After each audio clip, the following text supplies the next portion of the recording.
John, is there still a dispute as to the amount of child support to be ordered in this case? Yes, now that it's been set for one child instead of two. And I didn't have my dental credits or vision credits on there for that I pay for the year, What do you mean credits? or that I pay out of pocket for them. Sorry. Okay. You're not talking about dental or vision insurance, right? Yes, dental vision for the child support paperwork. Okay. Have you provided documentation of those amounts? Uh, I have the deductible from my check and how much it is per year, but I haven't provided it, I guess.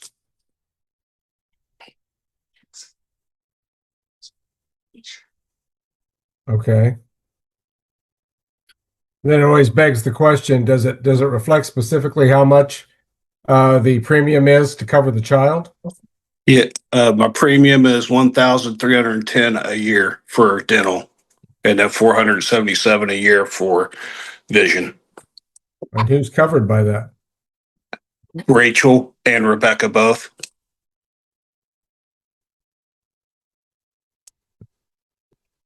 Okay.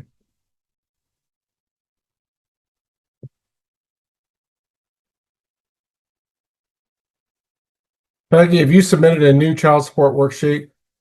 Yes, I submitted two as since our initial hearing.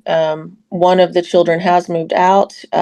She took minimal belongings. All of her belongings are still at my home. She's still using my address for her vehicle and other things. And if this would have been settled with the first hearing, I wouldn't have had to submit two because I still would have had custody of both.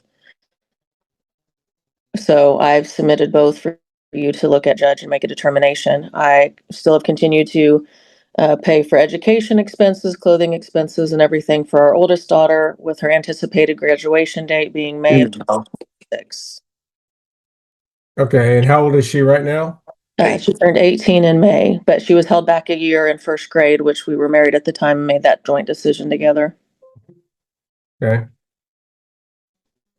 And then I updated the worksheets because JC reported 80,000 annual income and he's closer to 105. So even at the end of the call last time, he did not report accurate income. I'm sure if he's making over six figures, he was well aware of that. Buckle up, guys. Today we're going to watch how a routine question instantly turns into a tangled financial dispute. The judge opens with a simple inquiry about child support, but within seconds it becomes clear that the numbers on paper don't match the reality being presented. John mentions dental and vision credits, yet struggles to explain whether they're insurance premiums or out-of-pocket costs. That hesitation signals weak preparation, and the court immediately zeroes in on documentation. What should be straightforward starts feeling slippery, as if the foundation of his argument isn't solid. Right from the start, you can sense the judge testing credibility before touching any actual dollar amounts.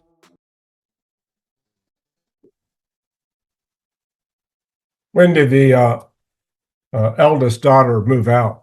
June 25th, which the continuation was ordered due to him wanting to seek an attorney, which he hadn't done.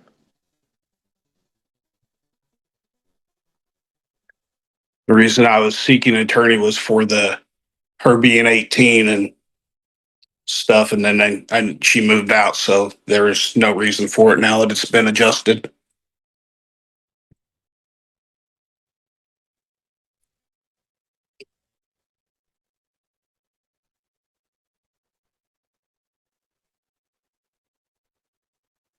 All right, Peggy, the worksheet that you're submitting on a single child calls for $1,235 a month.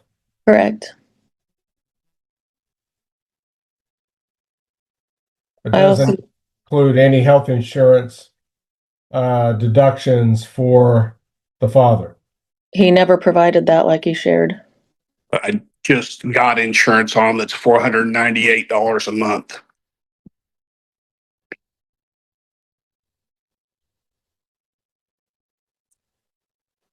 I do have them 100% of the time Judge. I do have Rebecca 100% of the time. Her next visit is not scheduled with John. He has only had one visit with her since he moved to Oklahoma. And so he went from 35% visitation to now very rare and infrequent, if even monthly. It's not part of that. This is child support. You know what I mean? I would agree. Well, you gave some numbers regarding dental and vision insurance earlier that don't reconcile with what you just said, John. What we need to determine is what child-related health and dental insurance premium do you pay? Every week or every 2 weeks out of my check for them. I pay $18.35 for vision every 2 weeks for both girls out of my check, and $54.92 every 2 weeks out of my check. And every 2 weeks I pay $498.50 to cover Rachel and Rebecca on health insurance. You get yours free? Mine is through my employer they pay a little bit more, so I had to buy private insurance to cover them because it was going to be too expensive for me, sir. It was like $1,200 a month. So I was able to find it cheaper, but it's better coverage. All right. On a single child worksheet, you wouldn't be entitled to claim 100% of the child-related premiums. You'd only be able to include 50%. Okay. And that is for the minor child covered by the child support order. Good. Well, though I highly encourage you to continue to cover it for your 18-year-old who's now moved out. Correct. She's not part of the child support equation at this point. So only 50% of the child-related premium. And if you're if you're saying that you're not covered by any of these premiums that you've just recited to the court? That is correct. Yes. Okay. The dental. Well, the dental and eye, sorry. The dental and eye I'm covered by. Sorry, the medical, I'm covered through my work, through their medical. This one I had to buy outside private insurance. All right, then only 1/3 of the vision and dental would be covered under the child support worksheet. That's fine. These might be family plans, actually, Judge, so they might be even distributed even more with other children involved. No, they're all family plan. It's one fee for a family.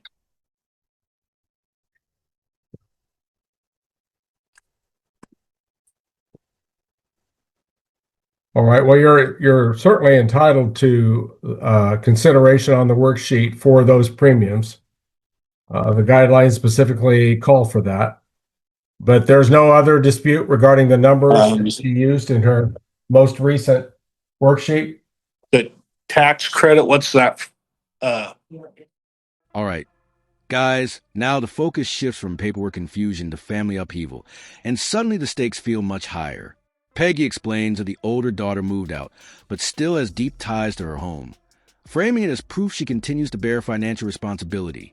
At the same time, she challenges John's reported income, suggesting he earns far more than he admitted. This is a classic courtroom pivot, when facts about money collide with facts about living arrangements. The judge calmly extracts dates and circumstances, building a timeline that will later determine who owes what.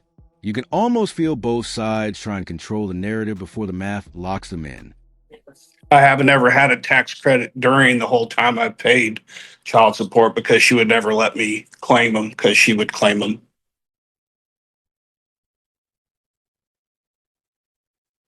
There's no consideration due to our annual income, Judge. She never gave me the option for her to do it 1 year and I do it 1 year or nothing. She just did it. And she always claimed both of them for the whole times I've been paying child support except for the last year.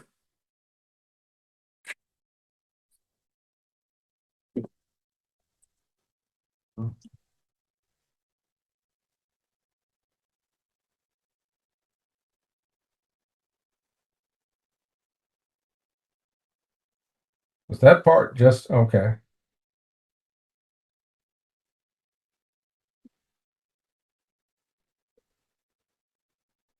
I see. No credit was given under income tax considerations.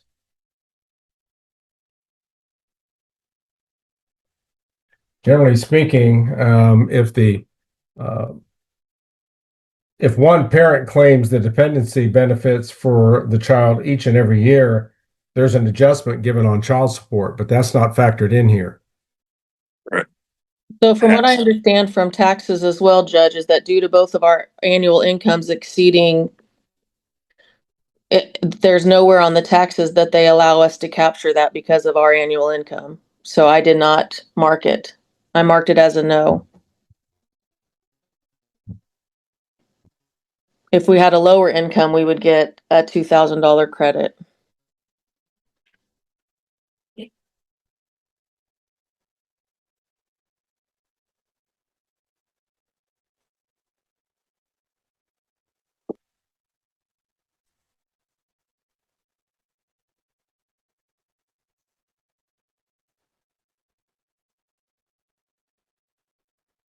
It's clear we still don't have a worksheet before the court that takes into account all factors. How did you compute child support here, Peggy? I followed the forms that were provided. I put in our income and made notations. Once I received his W-2 and used my income as well. Hmm. He never, like I said, he did not provide insurance information timely. He's extended this. I also believe I have in writing that I'm allowed to claim the kids for taxes as well, but I'm looking for that now. And like I said, I do have them for nearly, or Rebecca, 100% of the time. I pay all tuition, clothing, sporting costs, equipment. And the issue isn't really whether you're entitled to claim those benefits. You are. The question is he entitled to a child support credit because of it? According You say he to doesn't, but according to the income guidelines that I followed, it was a no, was what I was supposed to put in that blank. If you think there's a fair amount, I would happily adjust it and resubmit it with the tax information as well, if that's provided to me. Other than verbally, I would like to see it.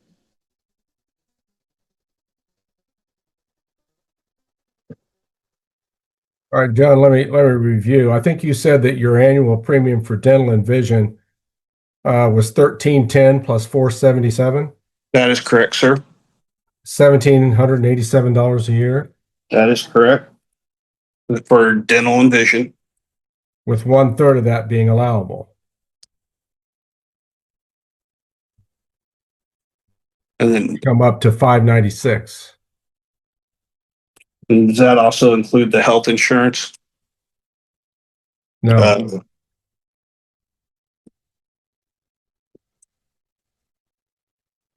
monthly amount appears to be $50.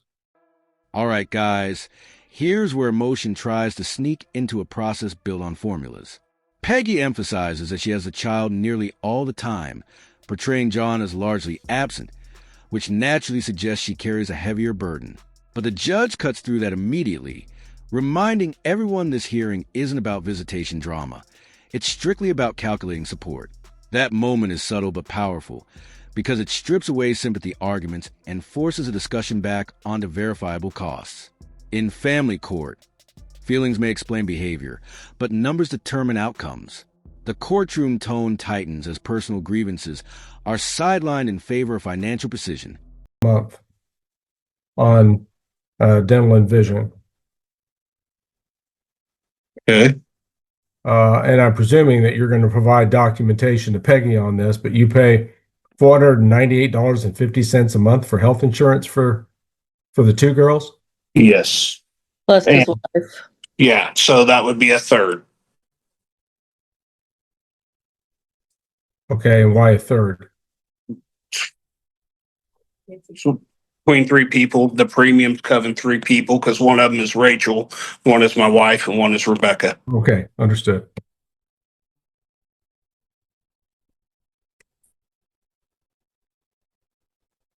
Was she covered by the vision and dental also? Who? Your wife? Yes. So Okay. that's why you thirded those. That's why we've got the others on thirds or fourths. I guess it'd be fourth. Well, it'd be a fourth. Yeah, Yeah. sorry. Yeah, you're correct, sir. Are there any other dependents on any of these insurances? No.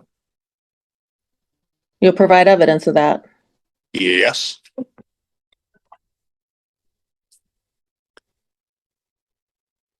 I can go right here to my Paycor and show you my dependents. I'll send it over. Medical probably is not. No, it's a different one. I'll have to get a different login for that. Well, Peggy will because it's, or Kelsey will, it's her policy. Looks like that the dental and vision monthly credit would be $37 a month for the remaining child. Okay.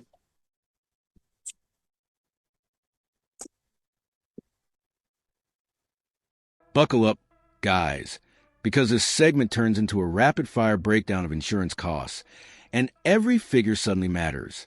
John lists bi-weekly deductions for vision, dental, and health coverage, sounding prepared at last, but the judge quickly clarifies a critical rule. You can't claim full credit for family plans that cover multiple people. That single clarification slashes the potential impact of his numbers. What looked like a strong financial contribution now becomes only partially relevant to the child in question. It's a classic courtroom recalibration, where technical guidelines quietly overpower personal perception. The math is starting to close in, and neither side can escape it.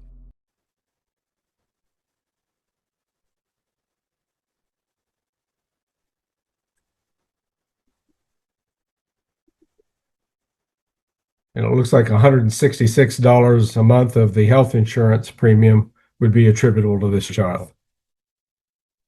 Okay.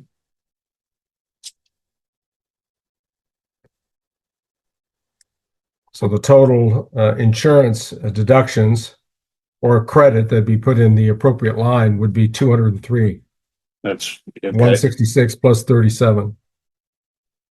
Yep. Since normally the computation is done after input into a computerized program, I'm not in any position to say that he's not entitled to an income tax considerations. The information is generally plugged into the formula, and then it determines whether he's entitled to further income tax consideration credit. Which it auto-filled no. I used, if you can see the multiple pages, I used the appropriate forms and calculations that are required in order to complete these worksheets.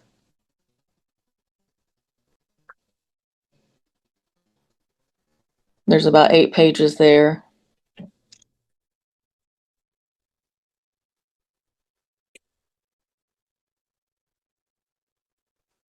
Well, you just say income tax consideration adjustment, no.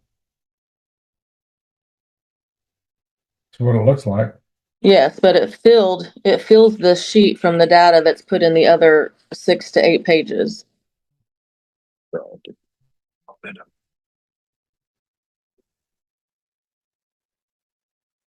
All right. That appears to be the case.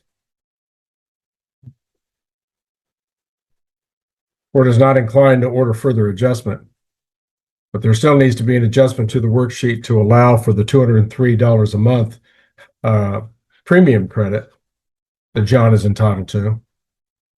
I will correct it and send it to Mandy if that's acceptable. All right, guys, now we enter the murky territory of tax credits, where confusion often breeds conflict. John argues he never benefited from claiming the children, while Peggy counters that income levels make those credits irrelevant anyway.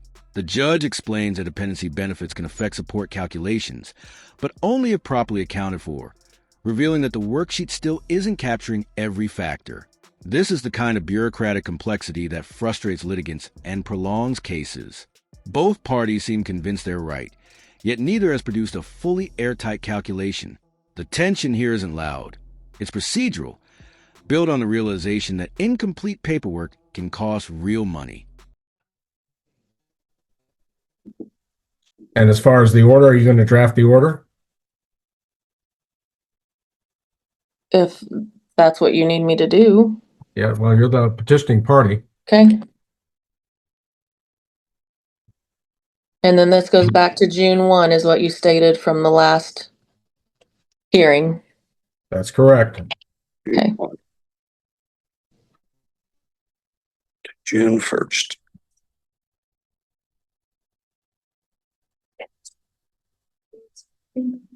So if I've already paid anything for June, it'll be on top of what you say. It'll be the difference between what you paid Okay. for the previous order and what this new order determines. Okay. You'd have to make up the difference for June. All right. Thank you, Judge. All right, Peggy, I think you understand what you need to do. You need to draft an order which implements a new child support amount as of June 1st with an adjusted child support worksheet attached. Yes. Okay. And since John participated, John, you may not agree with everything. That's not the point. But if the order that Peggy drafts and sends to you matches what I ordered, agree with it or not, then you should approve it. Okay, So sir. that it can get on file and we can get this matter settled. Okay, sir. Okay. All right, Peggy, do you have anything else that you need to address the court about or get further clarification on? Just that he would send the insurance information for medical, dental, and vision. Yeah, and John, you've got Peggy's email address? Yes, I got it. I got my dental and vision pulled up here. I'll Okay. have to get the other and I'll get it sent to her. Yes, please do. I think it's important for her to be able to verify these numbers that you've related to the court. And they seem to be very precise. I have no doubt that they're correct, but she needs to see documentation of it. I understand, sir. All right. That's all I have, Judge. Thank Very you. well. John, anything further at this time? No, sir. Thank you for your time. Very well. Then the Hackett matter at this time will currently be in recess. Mandy, you may end the meeting for all at this time. Have a good day, folks. Thank you. Buckle up, guys, because this is where the judge steps in as the ultimate problem solver and turns chaos into concrete numbers. After dissecting premiums and coverage shares, the court calculates exactly how much credit John deserves, roughly $203 per month, and orders a worksheet to be corrected accordingly. More importantly, the new support amount is backdated to June 1st, meaning past payments will be recalculated and any shortfall must be paid. That retroactive adjustment is often the financial gut punch in these cases. With calm authority, the judge assigns responsibilities, instructs Peggy to draft the order, and pushes both sides toward closure. What began as confusion ends with a clear, enforceable directive.